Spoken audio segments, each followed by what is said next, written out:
219! 219!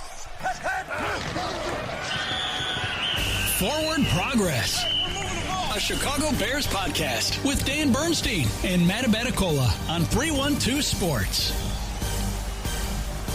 And today you just get the former. I'm Dan Bernstein. Matt Abaticola is producing, but is fighting the actual flu. So he is going to sit this one out.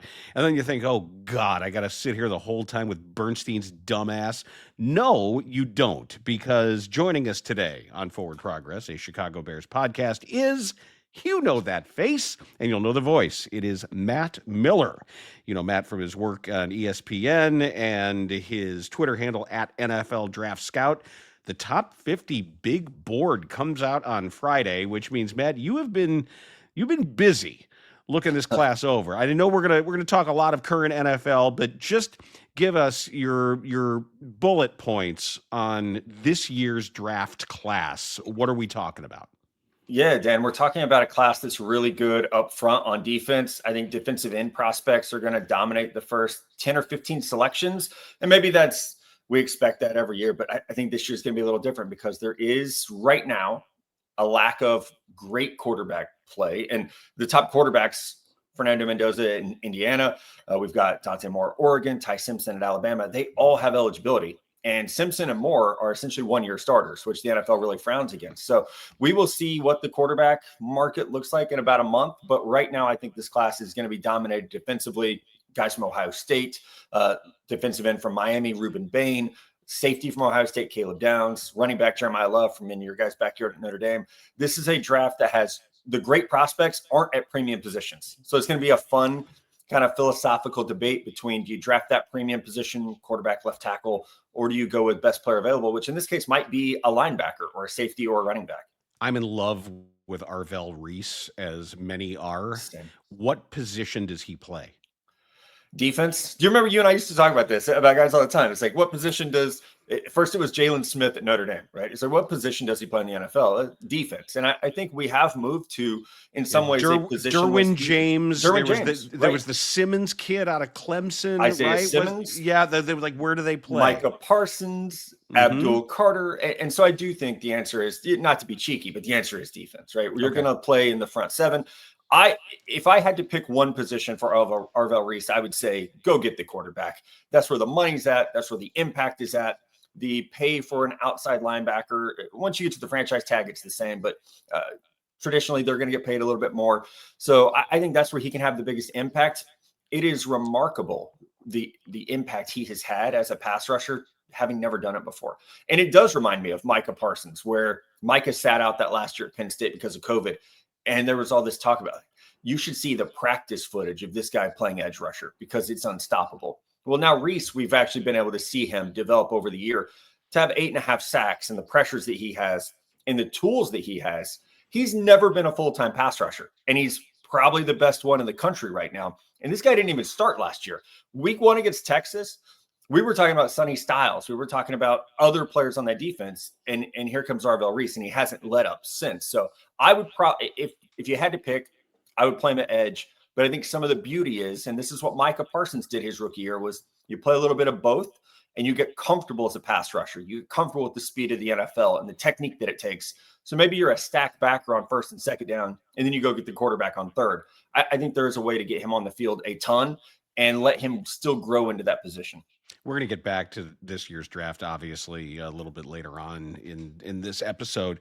But let's talk about your impression at this point of the Bears, because they've surprised. And there has been perfectly reasonable debate about the quality overall of the quarterbacks that they've beaten, of the opponents that they've beaten when stacked up against some of these other teams. But 9-3 is nothing to sniff at, and especially going into Philadelphia and doing what they did to them, manhandling a Vic Fangio defense with the play design, with the blocking up front, even despite something less than high quality in the passing game.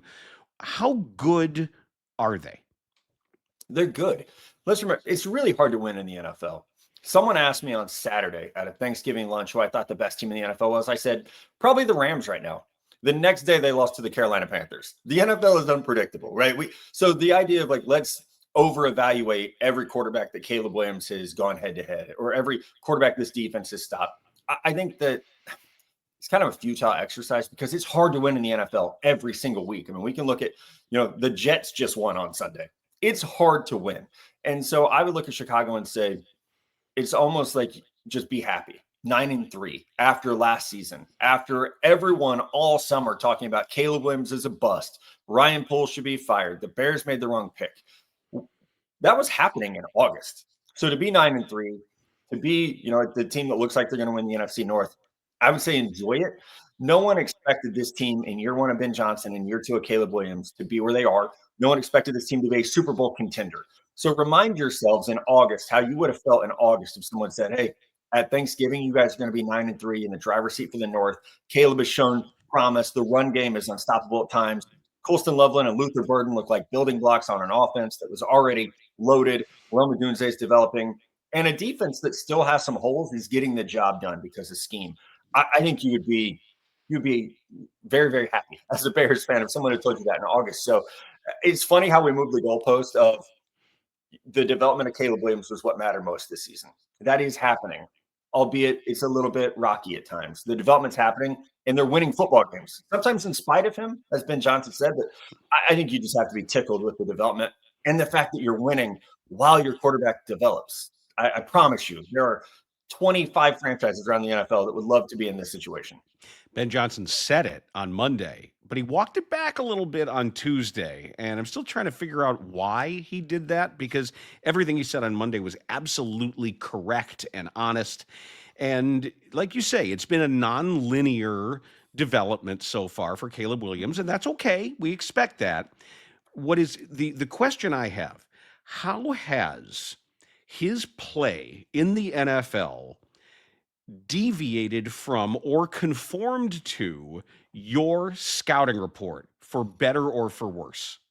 Well, I think what we're seeing this year is he's more patient and more aware in the pocket. It's not as chaotic as it was as a rookie or like it was at USC. At USC, some of the beauty of his game was that he was just like agile enough to get away from guys and make plays. And we talked about this a lot when he was coming out. It's like it was Mahomes-like, that ability to drift. And while not being the most athletic or not the fastest guy on the field, you might be the most athletic.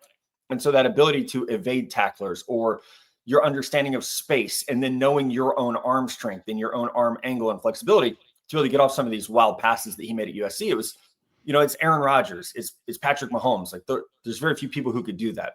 So I think last year he was still trying to live off that. This year we're seeing him play more on time.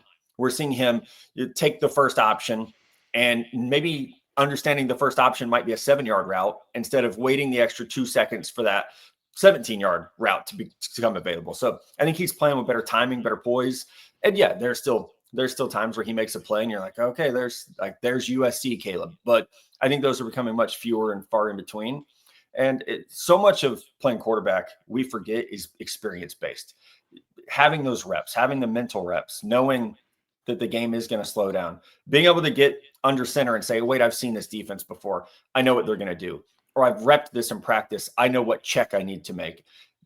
Just Caleb doing that is a huge part of his development. And now let's add in, this is a new offense, and you've got new playmakers around you. You've got a rookie tight end. You've got a rookie wide receiver. You've got a rookie running back even at times behind you. So I would be encouraged about where they're at right now after 13 weeks and seeing that a lot of times teams get hot after Thanksgiving. What was it? A couple of years ago, the Chiefs looked terrible during the regular season. Rashee Rice's rookie year. They were winning games, but it was so boring. And it was like, gosh, they're going to get bounced in the playoffs. But they got hot after Thanksgiving because those young players finally acclimated. They were finally playing and not thinking. And I do believe there's a strong chance we see that from Chicago. I'm encouraged by how Loveland's looked, how Burton's looked. I would think this is a team that's going to get hot over the last month. And yet Caleb Williams' accuracy lags and the completion percentage sucks. And he is leading the league in off-target passes that Ben Johnson a couple days ago was very clear about, that they want to fix that. Mm-hmm. When you see not just accuracy problems in general, but the ones that he is having, and I know you're not breaking down a lot of this film because you're watching Ty Simpson and Dante Moore and Fernando Mendoza and these guys, but Did you foresee that there would be this kind of issue? And in general, are such things fixable? So I didn't foresee the issue. Like if you go back and read my scouting report, it's not going to say may struggle with on ball accuracy. That's probably not in there. I don't think it is, but it logically makes sense because he is a player that didn't always play with his feet under him at USC, and he definitely didn't do that last year either because the offensive line was terrible and the scheme was bad. So I do think it's fixable, Dan, in the sense of if it's a technique thing, and I would have to do that deep dive and watch every throw this year to say, hey, it's a footwork thing. He's just got to set his feet. He's got to get lined up a little better. That's going to help. I think sometimes we forget to look at the wide receivers and say, were you in the right spot? So this ball might be off target. That's not always on the quarterback. Sometimes it is on the route. Sometimes it's on the timing. I was meeting with a college quarterback yesterday, and we talked about this.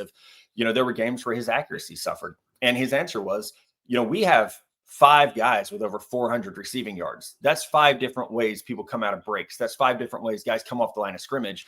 Let alone the splits. Like even sometimes it's down to a half a yard of, are you starting from the right spot? So I would think, and let's see what happens. Let's see if that tightens up, if some of the accuracy tightens up because of just getting familiar with these guys, and getting to where, okay, I'm throwing to this tight end or this wide receiver. This is how I have to anticipate that. I do think it could tighten up with experience. If not, then that's when you go to technique and say, okay, is it a footwork issue? Is it a release issue? I think accuracy can be fixed if it's one of those two things. I never saw anything at USC or at Oklahoma that made me think, okay, this guy's like just going to be inaccurate, because that does happen. There are guys that they're going to get close, but not close enough. In the NFL, that doesn't cut it. I never felt like he was one of those guys. Good. I'm happy to hear that, because had you said, yeah, this is a problem that popped up and I'm worried about it, I would get concerned. And I agree with you. And I was reading something, Ted Wynn of The Athletic also said that he believes that Caleb Williams, if you had him throwing into a net, that he is naturally accurate, that the ball leaves his hand fine. And I actually compared his release favorably to that of Rodgers when he has that quick little wristy whip that I like, that little snap, like Ty Simpson has that I like.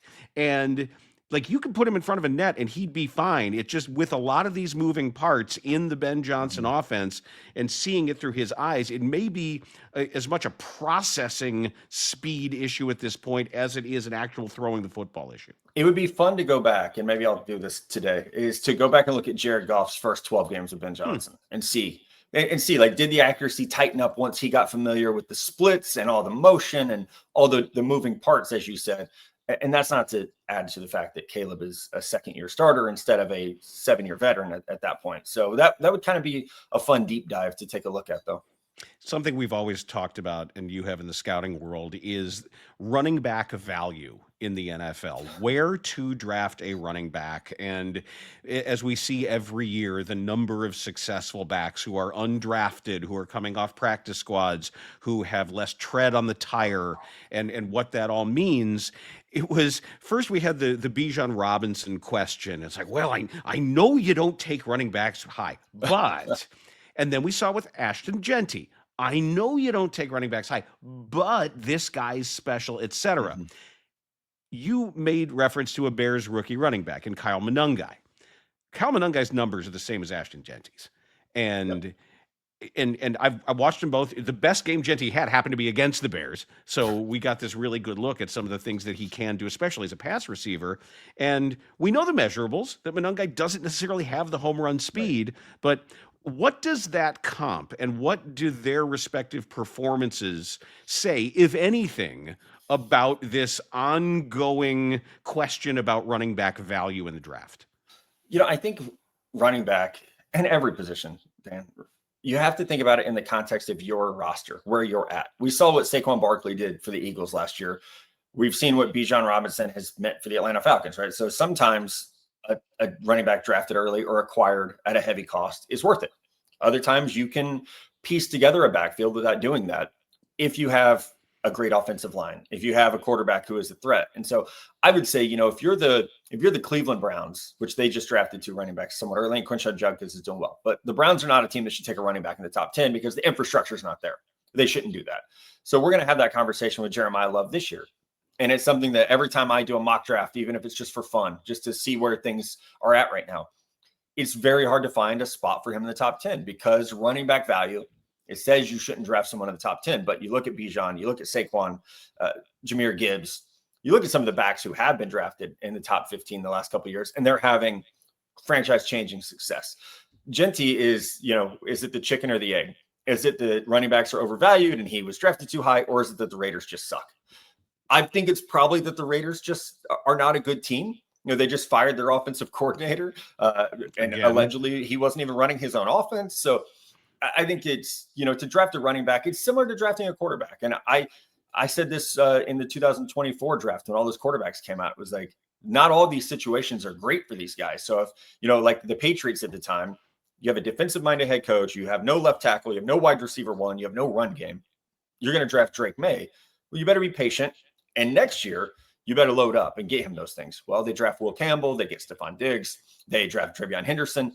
Like, they very quickly put that infrastructure in place for him while also adding Josh McDaniels. And so I think with running backs, it's kind of the same conversation of, sure, this player's great, but are we a good enough team that this running back's going to elevate us? Because if you can't throw the ball, it really doesn't matter how good your running back is. And I think that's what we're seeing with Genty right now. Every once in a while, I look at Colston Loveland and I see a star. I see somebody who looks like one of these giant wide receivers who can be that, whatever you want to call it, the joker position tight end, yep, or the U tight end and Ben Johnson occasionally will move that guy, put his hand on the ground as a fullback if they want to do some isolation blocking. I just don't know if he can stay healthy.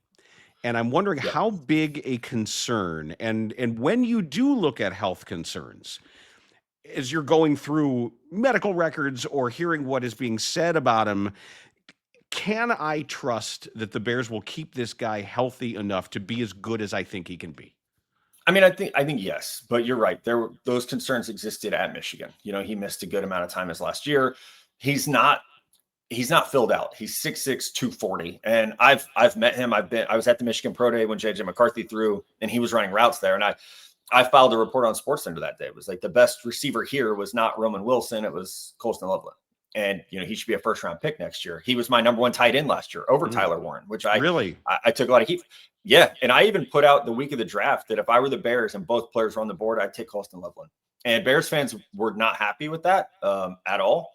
It was an interesting night for me Thursday night of the draft when that played out. It doesn't take much to make Bears fans unhappy. That's fair. But I feel like, Bears fans and I have a good history together. I was doing your show weekly for years. So I felt like we had a trust built up. But I do think with Loveland, it's okay. How do you help him kind of help himself? He's got to continue to fill out his frame while not losing some of that speed and agility that makes him such a mismatched weapon. I think sometimes guys come out of college and they're just beat up. And what they really need is that first offseason after their rookie year, because you go through college and then you go through the pre-draft process and you're training nonstop. And then you get drafted and you go to rookie mini camp and then training camp. And it's just like, you don't get a break for about 18 months. So let's see what happens. I think that he is someone that is dedicated, like having the ability to talk to him and spend a day with him, being around him. I think he is dedicated to, guys who want to put in that work to take care of their bodies and be great, because we all know there are players that they just like, hey, this is good enough. What I'm getting is good enough. I don't think he's one of those players. So I think they have to help him protect himself a little bit. And then let's see what happens when he actually has a full offseason to rest and recover. When looking at this year's quarterback class, and I have been watching them as a Heisman voter, I've been watching some of these guys through that lens. And it's been crazy where we were starting the season and it's Nussmeier and it's Manning and it's Klubnik. And those guys are afterthoughts at the moment. And even as we look draft, this is sort of what I've told people, that if I had to draft a quarterback in this class right now, had to pick one, I think it would be Dante Moore. if I really trusted my infrastructure and I just see it on the hoof, like that's what it looks like. It's hard to pass that up, but there's a lot of work in there in that raw material. I love the way the ball comes out of Ty Simpson's hand. I love the guts and the processing speed of Mendoza, but there's nobody individually. If I could put all this sort of Voltron together, I could do it. But there isn't one guy in the class that I say, oh yeah, absolutely can't miss. All right, where are you? I'm with you, and I think it's funny. You know, we get, whether it be by fans or whomever, we get the rush of July, August. You got to plant your flag on a quarterback. This was not a year where I wanted to do that, you know, because everyone needed work. You know, even you look at Lenore Sellers. Yeah, there were some bright moments, but goodness, he needed work. DJ Lagway needed a ton of work. Arch Manning, we hadn't seen. He played 2 games, you know, and I think if we were all being honest, those 2 games in 2024, the game looked way too fast for him. And he beat a bad Mississippi State team, and people got excited. So Nussmeier gets hurt. Klubnik was always overrated because he had that really good game against Texas last year in the college football playoffs. Carson Beck, we were talking about accuracy and can you fix it? No, Carson Beck is proof that sometimes you just can't fix accuracy. And so this quarterback class is good, but it's just different names than we expected. You know, it's just you take out Nussmeier, Sellers, Drew Aller, and you replace them with Mendoza, Simpson, and more, and it becomes more intriguing. But the question is going to be, and I'm happy that I have not been contacted by any of those quarterbacks to ask about the draft, is that 25 starts is like my bottom line for a player to have success in the NFL. You'll live through the Mitch Trubisky situation of a guy who just didn't play enough in college. Niner fans went through Trey Lance, and we've seen this so often. There is no substitute for experience. And so now that college players are making $8 million a year at quarterback, I think you do have to say, all right, am I comfortable making $8 million and I'm going to continue to develop at the college level, because the NFL is not going to develop you at quarterback. I don't know how many times I can say that. They will not. It's you come in, you get about 2 years if you're a high draft pick. And if you don't have success, you're probably bounced. So I would say to those guys, it's a tough decision, but you know, for Ty Simpson, if they make a run, he's going to have 15, 16 starts coming out. And I know he's a 4th-year player and I love his processing speed, but that is a big question that we're all going to have to talk about if he does decide to jump into this class, because if he's not in, and then Dante Moore, he had 5 starts at UCLA, so he could be at 20 if they make a run. That's still under. And so if he goes back, like we're looking at Mendoza as the only first-round quarterback this year, and a hell of a lot of teams that need him. And the Titans may be sitting in the number 1 spot saying, well, you know, hey, the Jets have 5 first-round picks the next 2 years. How bad do you want a quarterback? I wonder what that means then for some of these other guys who are already on NFL rosters, who we're not talking about, who may be a better bet to be the next Sam Darnold than somebody who is coming right out of college. If you're an NFL team, I know there is a certain segment of Bears fans that love Tyson Bagent, and why can't we trade Tyson Bagent to a team that wants that guy? And there are guys somewhere. There are going to be successful, well-developed second team, third team prospects who might be languishing. Do you have a short list there if you had to go pluck somebody off a roster? Mac Jones. And the Niners did a beautiful thing. And I've been a very harsh critic of John Lynch at times. Signing Mac Jones to a 2-year deal was brilliant, because now they're going to have the opportunity to trade him this offseason. And he's going to go for a decent amount because he played well when Brock Purdy was out. Mm-hmm. And if you look at the way Brock has played the last 2 weeks, you could honestly say Mac Jones outplayed him when he was in there. And doing that without Brandon Ayuk and without, you know, some of the superstars that team has. So I would think Mac Jones is going to go, and it's going to be expensive. Kyler Murray's another one to watch. I mean, he's, you know, I know injury or no injury, like he was benched in Arizona. So and the offense was better with Brissett making decisions. Absolutely. I mean, he set the NFL record for completions in a game 2 weeks after he became the starter. So I would think those two are the ones. And obviously, you know, there's dead cap stuff that gets involved with Kyler Murray, but we've seen that, you know, it's sunk cost. Teams are just going to move on and eat that money. And, you know, 55 million people watched a football game on Thanksgiving. The NFL has money, so they can sink that cost in a quarterback and move on and find the next guy. Before we let you go, And your time is obviously much appreciated. It's great to catch up with you again. Just great to see you. Even though the gray and the beard that I'm seeing is making me feel Getting old old, now. Yeah, we getting all old, are. Dan. We all are. Do you think that there's enough that is still unseen from the Bears that they could win the Super Bowl this year? Or is that just a bridge too far in Ben Johnson's first year? I think they could. I mean, honestly, like, we could talk about the Rams. They just beat the Eagles. I don't know that there's any team in the NFC where you can say, you know what, we're not there yet. We're a year away from competing with that team, because the Rams have weaknesses. The Eagles have weaknesses. I don't think there's anyone in the South that really scares you, and the same with I don't worry about the wild card teams even. So I do think that it is more open than it's ever been. And especially with some of the injuries that have happened right now. So I look at it and, like, I'm not going to pick the Bears to win the Super Bowl or to make the Super Bowl out of the NFC, but I think anyone who says, no, they couldn't do it this year is probably actually not looking at the entirety of the conference and saying, okay, well, they're the number one team in the conference right now. So, like, the Rams are there, the Eagles are there, the Bucks are there.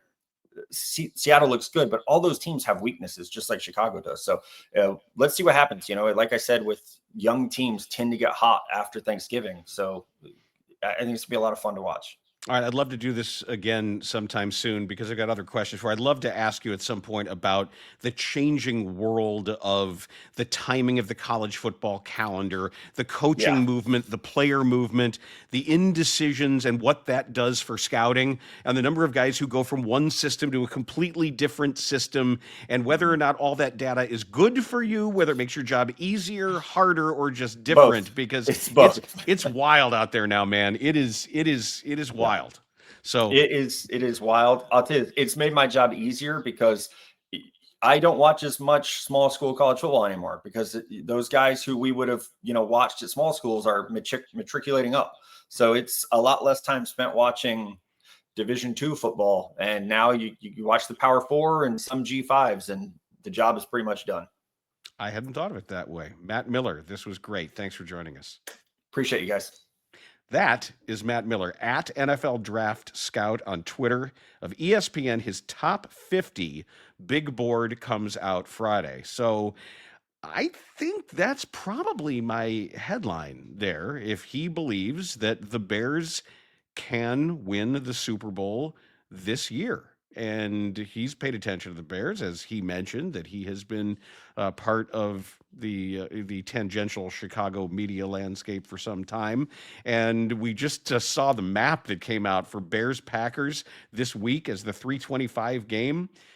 It looks like everybody's going to be watching once again. So it's going to be an enormous opportunity for the Bears yet again to prove it. And they've got a lot of prove it games coming up, but that's some heady stuff and some exciting stuff. And I think that it was some reassurance that we just got from Matt about the likelihood that Caleb Williams is going to settle in to what Ben Johnson is doing.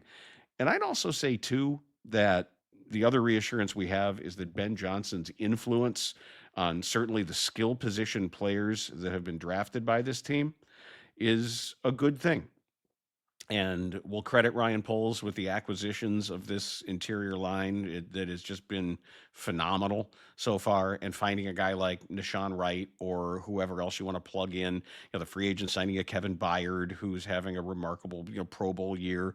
Even the way they've been found, back end roster guys like DeMarco Jackson and Nick McLeod and everybody who we can see here and there making a play, Amen Obangbamiga, guys who are having double-digit tackles in games, that there's a lot of praise to go around, and obviously a very encouraging intermediate future, regardless of what happens this year. But that is going to do it for Forward Progress. Hope you enjoyed Matt Miller. We're obviously going to have surprise guests here and there for you, so always understand that we are going to be looking out for the best and smartest and most interesting people to tell you about your Chicago Bears on this very podcast, Forward Progress, a Chicago Bears podcast.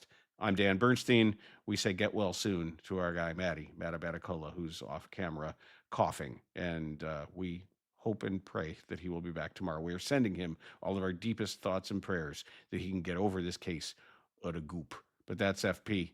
So enjoy it, and we'll talk tomorrow. 10, 219, 219. Forward Progress, a Chicago Bears podcast with Dan Bernstein and Matt Abaticola on 312 Sports.